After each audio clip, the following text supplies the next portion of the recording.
चाहे 16 दिसंबर 2012 को दिल्ली में हुआ निर्भया कांड हो या फिर अब कोलकाता का वो कांड जिसने पूरे देश को हिला कर रख दिया है। निर्भया से लेकर और कोलकाता तक ऐसा लगता है कि चीज़ें बदली नहीं हैं।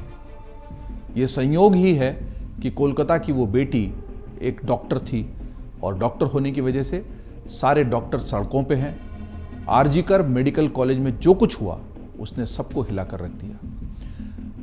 दिल्ली के निर्भया से पहले भी इस तरह की घटनाएं होती रही हैं और कोलकाता की घटना को भी हम आखिरी नहीं मान सकते, क्योंकि उसके बाद भी बदलापुर की, उत्तर प्रदेश के कई शहरों की, दूसरे राजस्थान के शहरों की खबरें लगातार आ रही हैं। जब कहा जाता है ना कि औरत ने जन्म दिया मर्दों को और मर्दों ने उसे बाजार दिया, तो हम खुद अपने आप पर शर्मसार हो जाते हैं। जिस तरह की ये घटनाएं हैं और जिस तरह की दरिंदगी हुई है वो हिला देने वाली है, झकझोर देने वाली है, शर्मसार कर देने वाली है।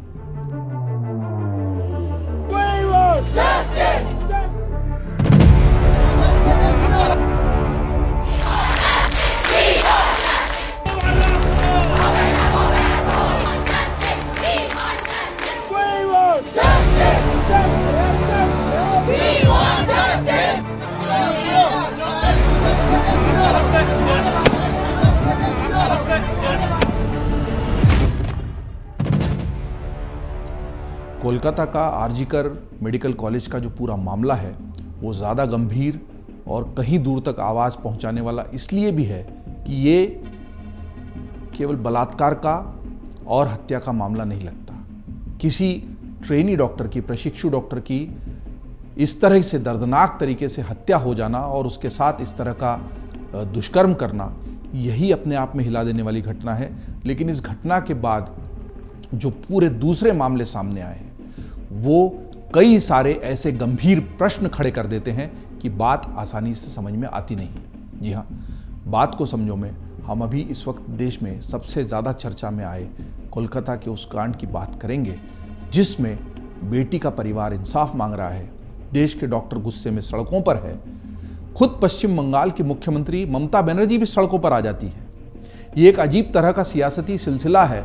आप प्रदेश की मुख्यमंत्री हैं, आप ही की पुलिस, आप ही के पुलिस कमिश्नर इसकी जांच कर रहे थे।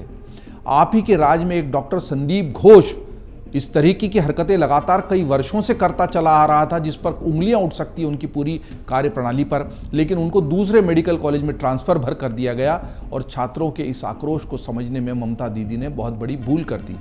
आप खुद मुख्यमंत्री होकर अगर सड़कों पर उतर रही हैं तो इसका मतलब कहीं ना कहीं आप इस व्यवस्था के आगे लाचार है। क्या दरिंदों की यह व्यवस्था इतनी बड़ी हो गई कि वो मुख्यमंत्री से भी आगे जाकर अपनी एक पैरेलल सत्ता को उन्होंने स्थापित कर लिया? ये प्रश्न इसलिए उठ रहे हैं कि ये पूरा कलकत्ता का जो मामला है वो सामान्य नज़र नहीं आता है।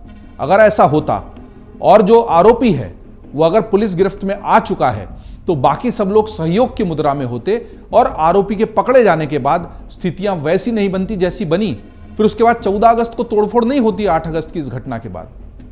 फिर उसके बाद लगातार चीज़ों को छुपाने और ढांकने की कोशिशें नहीं होती और फिर शक की ये सुई और गहरी हो जाती है कि ये केवल बलात्कार और उसके बाद हत्या का मामला नहीं है, ये मामला उससे कहीं ज़्यादा बड़ा है।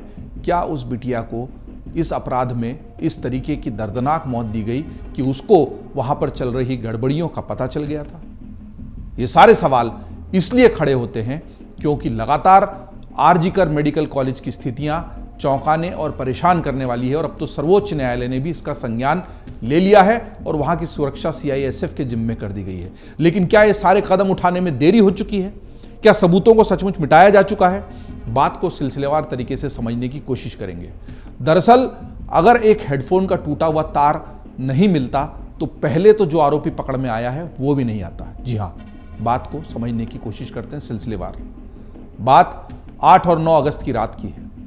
आरजीकर मेडिकल कॉलेज और अस्पताल के स्नातकोत्तर द्वितीय वर्ष की छात्रा और प्रशिक्षु डॉक्टर रात की ड्यूटी पर थी। रात 12 बजे के बाद उन्होंने दोस्तों के साथ रात्रि भोज यानी डिनर भी किया। इसके बाद से उनका कोई पता नहीं चला। 9 अगस्त की सुबह मेडिकल कॉलेज की 4थी मंजिल पर स्थित सेमिनार हॉल में डॉक्टर का शव बरामद होता है। शव के पास ही मृतक डॉक्टर का मोबाइल फोन और लैपटॉप पड़ा था। उसी हॉल में एक टूटा हुआ हेडफोन भी मिला। यही हेडफोन मुख्य आरोपी तक पहुंचाने में मददगार रहा। लेकिन इससे ज्यादा चौंकाने वाला तथ्य यह था कि परिवार को अपनी बेटी से मिलने, बेटी का शव देखने देने में या पूरी घटना की सही जानकारी देने में भी घंटों लगा दिए गए। शुरुआत गलत जानकारी देने से हुई और उसके बाद परिवार को घंटों इंतजार कराया गया। जी हां, हत्या की जानकारी होने के बाद 9 अगस्त की सुबह अस्पताल प्रबंधन ने पीड़िता के परिजन को फोन किया। परिजन मौके पर पहुंचे तो उन्हें बताया गया कि उनकी बेटी ने आत्महत्या कर ली, यानी इसको सुसाइड केस के रूप में बताने की कोशिश की और सबसे पहला शक यहीं से होता है। अगर अस्पताल प्रशासन को पता था कि उसके साथ दुष्कर्म हुआ है, उसके बाद उसकी हत्या की गई है और जिस तरह की उनकी मेडिकल रिपोर्ट आई है उस लड़की की, वो आपको पूरी तरह से आप उसको सुन नहीं सकते, आप उसका अंदाज़ा तस्वीर के रूप में लगा नहीं सकते, विजुलाइज नहीं कर सकते। दोनों आंखों से खून बह रहा था, मुंह से खून बह रहा था, पूरे शरीर पर एक वस्त्र नहीं था और पूरा शरीर उस बिटिया का लहूलुहान था। लेकिन परिजनों को पहले इसको आत्महत्या बताया गया। क्यों बताया गया? परिजन पर जब मौके पर पहुंचे तो उनको आत्महत्या की जानकारी देना ये सबसे बड़ा शक का आधार बनता है कि इस घटना के पीछे कोई और गिरोह है, कोई और घटनाएं हैं जिनके सिरे जुड़कर इस पूरी परिणति तक पहुंचे हैं। आरोप यह है कि परिवार को मृतक डॉक्टर का शव तक नहीं देखने दिया गया और घंटों इंतजार के बाद परिवार घटनास्थल पर पहुंचा तो इस बात को लेकर हैरान था कि हमें अपनी बेटी के शव को भी देखने क्यों नहीं दिया जा रहा, उसका फोटो खींचकर उनको बताया गया। ये सारी चीजें इस पूरी घटना पर कई सारे सवालिया निशान लगाती है। मृतक डॉक्टर के पिता ने कहा कि उनकी बेटी के साथ दुष्कर्म करके हत्या कर दी गई है।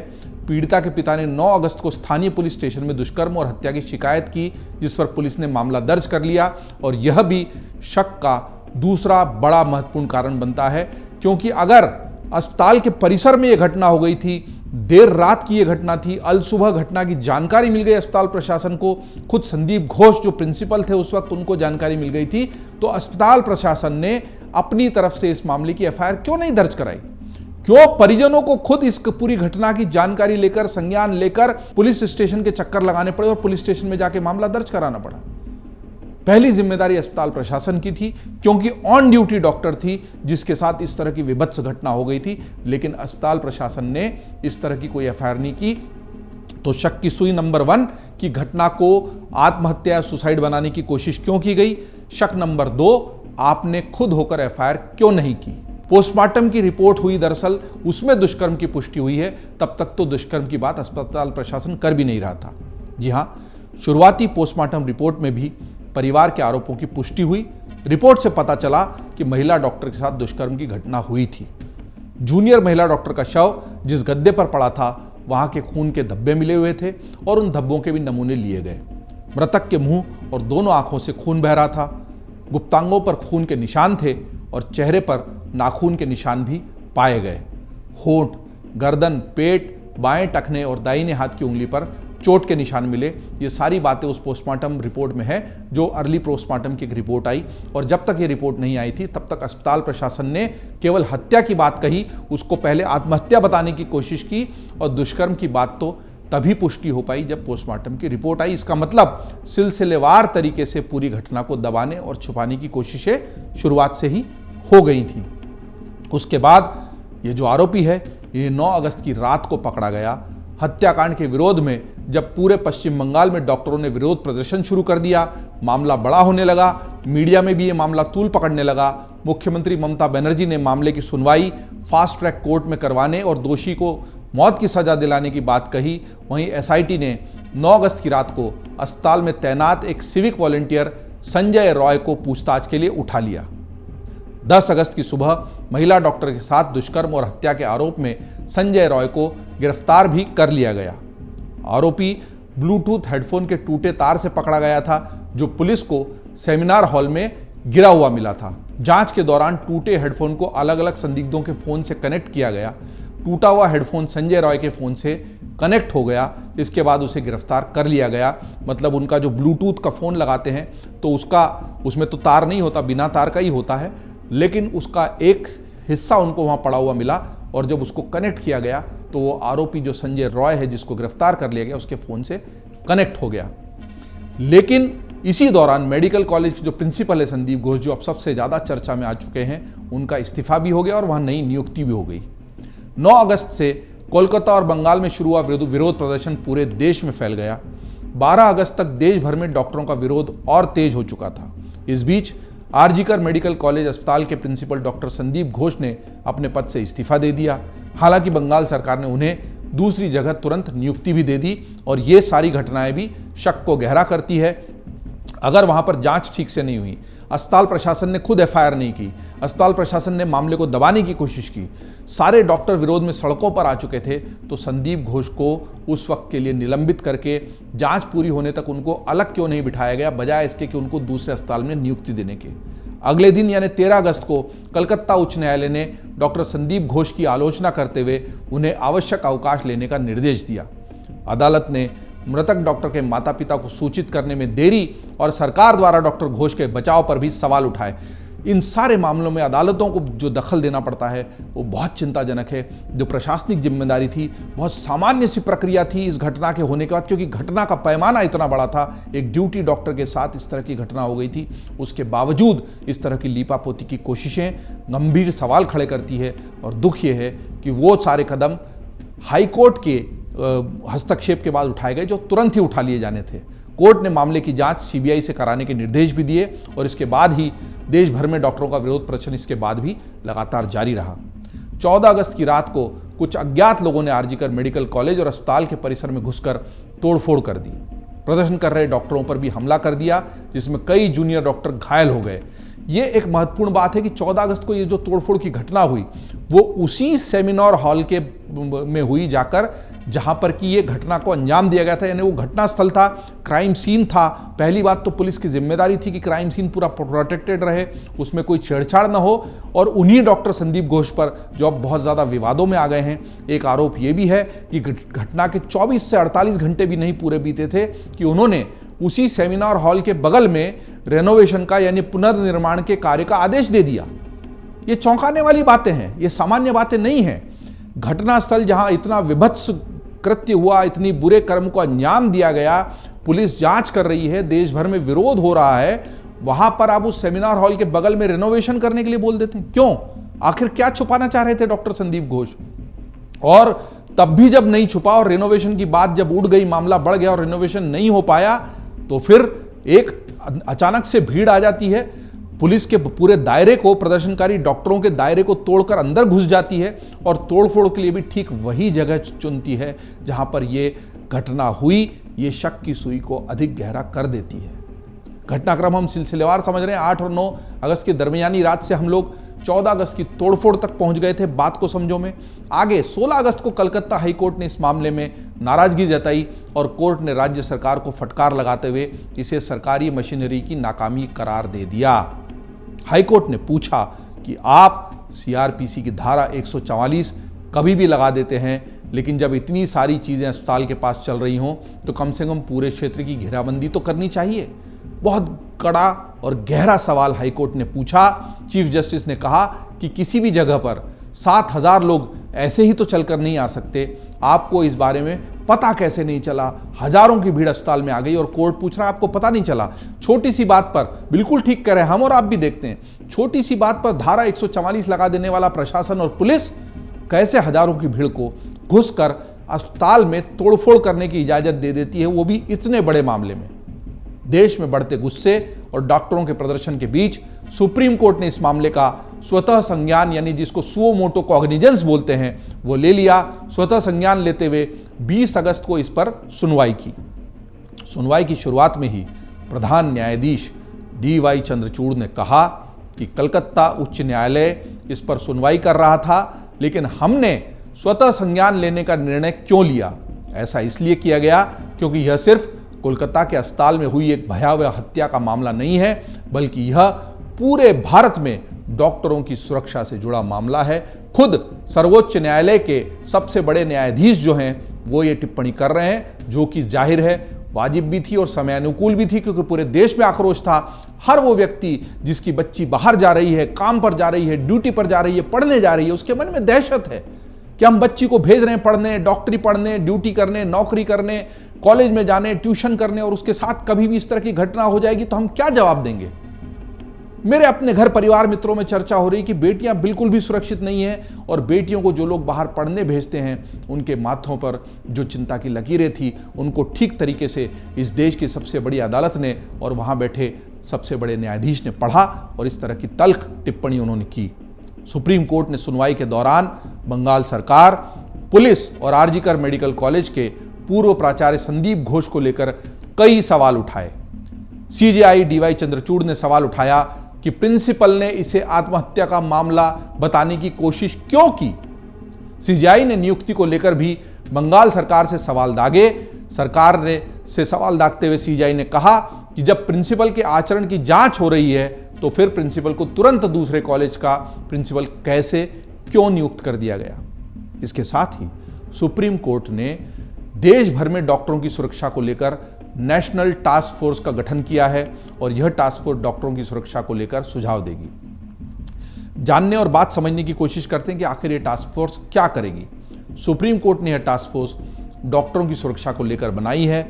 यह टास्क फोर्स डॉक्टरों की सुरक्षा और सुविधाओं को लेकर पहल करेगी, डॉक्टरों और अस्पतालों में मौजूद सुरक्षा इंतजामों को परखेगी, साथ ही चिकित्सकों के खिलाफ बढ़ रही हिंसा की घटनाओं को रोकने के लिए आवश्यक सुझाव भी देगी।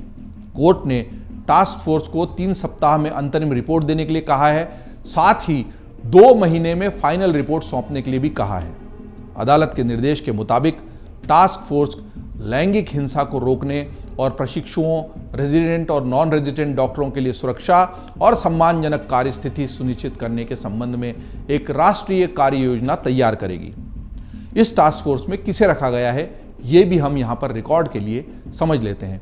इसमें हैं डॉक्टर एम श्रीनिवास, निदेशक एम्स दिल्ली, डॉक्टर नागेश्वर रेड्डी, प्रबंध निदेशक Asian institute of gastrology, Aarti Sarin, surgeon vice admiral doctor Govardhan Dutt Puri, निदेशक एम्स जोधपुर, डॉक्टर सौमित्र रावत, प्रबंध सदस्य गंगाराम अस्पताल, doctor Pratima Murthy, NFIMHANS Bengaluru, professor Anita Saxena, cardiology head AIIMS Delhi की कार्डियोलॉजी हेड हैं डॉक्टर अनीता सक्सेना, डॉक्टर पल्लवी सापरे जो डीन हैं ग्रांट मेडिकल कॉलेज मुंबई की, डॉक्टर पद्मा श्रीवास्तव जो कि एम्स के न्यूरोलॉजी विभाग में कार्यरत हैं दिल्ली में, और इसके अलावा इस टास्क फोर्स में भारत सरकार के कैबिनेट सचिव, गृह सचिव, केंद्रीय स्वास्थ्य मंत्रालय के सचिव, नेशनल मेडिकल कमीशन के अध्यक्ष और नेशनल बोर्ड ऑफ एग्जामिनर्स के अध्यक्ष को भी शामिल किया गया है।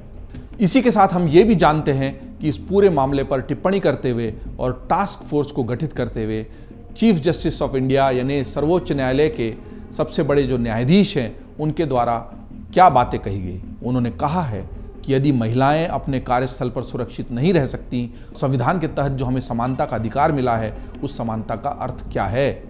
मुझे इस बात पर गहरी चिंता है कि पीड़िता का नाम, उसकी फोटो और वीडियो मीडिया में प्रकाशित हो गए। अस्पताल पर हमले के दौरान कोलकाता पुलिस क्या कर रही थी? जब प्रिंसिपल का आचरण जांच के दायरे में है तो उन्हें तुरंत दूसरे कॉलेज का प्रिंसिपल कैसे नियुक्त कर दिया गया? हम डॉक्टरों से अपील करते हैं कि हम उनकी सुरक्षा सुनिश्चित करने के लिए यहाँ हैं। शांतिपूर्ण प्रदर्शनकारियों पर पश्चिम बंगाल राज्य की शक्ति का इस्तेमाल ना किया जाए। डॉक्टरों और महिला डॉक्टरों की सुरक्षा राष्ट्रीय हित का मामला है। देश कोई कदम उठाने के लिए एक और दुष्कर्म का इंतजार नहीं कर सकता। बहुत गंभीर और बहुत सीधी टिप्पणियां सर्वोच्च न्यायालय के सबसे बड़े न्यायाधीश से आ रही हैं। उन्होंने बिल्कुल सही कहा है कि हम किसी और दुष्कर्म का इंतजार नहीं करेंगे कोई एक्शन लेने के लिए या कोई निर्णय देने के लिए। उम्मीद करते हैं कि ये टास्क फोर्स जिसमें कई बड़े डॉक्टर्स हैं, कई महिला डॉक्टर्स हैं, वो इन पूरी मामलों को समझकर उस पर किसी तरह का इस तरह का व्यवस्था कर पाएंगी। हालांकि ये सारी कार्रवाइयाँ वक्त लेती हैं और कागज़ पर हैं। जब हम आरजीकर मेडिकल कॉलेज में जो धरने पर बैठे हुए डॉक्टर उनकी बातें सुनते हैं कि केवल एक सिपाही है, गार्ड नहीं है, महिलाओं के लिए अलग से कोई ड्यूटी रूम नहीं है, और ये महज एक अस्पताल की बात नहीं है, देश के तमाम अस्पतालों की बात है, और अस्पतालों से आगे जाकर हर उस जगह की, हर उस कार्यस्थल की बात है जहां पर लड़कियां, महिलाएं खुद को असुरक्षित महसूस करती हैं। हम इस घटना की गहराई को, गंभीरता को और तब समझते हैं जब हम सुनते हैं अमर उजाला के हमारे साथी अर्जुन जो कलकत्ता में उत्पल बंदोपाध्याय जो वहाँ पर डॉक्टरों का एक एसोसिएशन है उसके महासचिव हैं, उनको बताते हैं कि पूरा मामला इससे कहीं आगे का है। आरजीकर मेडिकल कॉलेज में जिस तरह की घटनाएं होती थी उसको लेकर उत्पल बंदोपाध्याय ने जिस तरह के खुलासे किए हैं वो चौंकाने वाले हैं, दिल दहलाने वाले। अगर ये सब हो रहा था सरकार की नाक के नीचे तो सरकार क्यों सो रही थी? ममता बनर्जी सड़क पर आकर इस पूरे मामले से अपना पल्ला नहीं झाड़ सकती, क्योंकि ये जिम्मेदारी वहाँ की राज्य सरकार की और प्रशासन की सबसे पहले है, सर्वोच्च न्यायालय की नहीं है। उनको स्वतः संज्ञान लेना पड़ा क्योंकि स्थानीय स्तर पर कार्रवाई नहीं हो रही थी। उत्पल बंदोपाध्याय अगर कहते हैं कि वहाँ और भी इस तरह की घटनाएं हो रही थी जो क्रिमिनल है और उस पर एक्शन लेने वालों को, उसके बारे में रिपोर्ट देने वालों को वहाँ से हटा दिया जाता था, उनका मुंह बंद कर दिया जाता था, उनको धमकियां मिलती थी, और इस तरह का आपराधिक रैकेट अगर उस अस्पताल से संचालित हो रहा था तो फिर उसको नहीं रोके जाने की वजह से ही उस बिटिया की आज हमें आहुति देनी पड़ी। वो बिटिया इस दुनिया से विदा हो गई। उसके साथ जिस तरह का घिनौना दुष्कर्म हुआ वो चौंकाता है, द्रवित करता है, दुखी करता है और देश की सारी बेटियों को लेकर, उनकी सुरक्षा को लेकर चिंतित भी करता है। बात इसमें समझने समझाने की सिर्फ इतनी है कि पहले अपने स्तर पर हमें सुरक्षित होने का प्रयास करना पड़ेगा और साथ ही इस गूंगे बहरे प्रशासन को भी जगाना पड़ेगा। मामला सिर्फ कलकत्ता या पश्चिम बंगाल तक सीमित नहीं है, जैसा कि सीजेआई ने कहा भी है, मामला पूरे देश का, देश की सभी बेटियों का है। जिस तरह के तथ्य लगातार एक के बाद एक सामने आ रहे हैं कोलकाता से, वो चौंकाने वाले हैं। उस बात को आगे भी समझने की कोशिश करेंगे। आप इस घटना की पूरी जानकारी के लिए देखते रहिए amarujala.com। अगर आप ये वीडियो YouTube पर देख रहे हैं तो हमारे चैनल को सब्सक्राइब करें और बेल आइकन को दबाना ना भूलें। अगर आप Facebook पर ये वीडियो देख रहे हैं तो हमारे पेज को लाइक करें।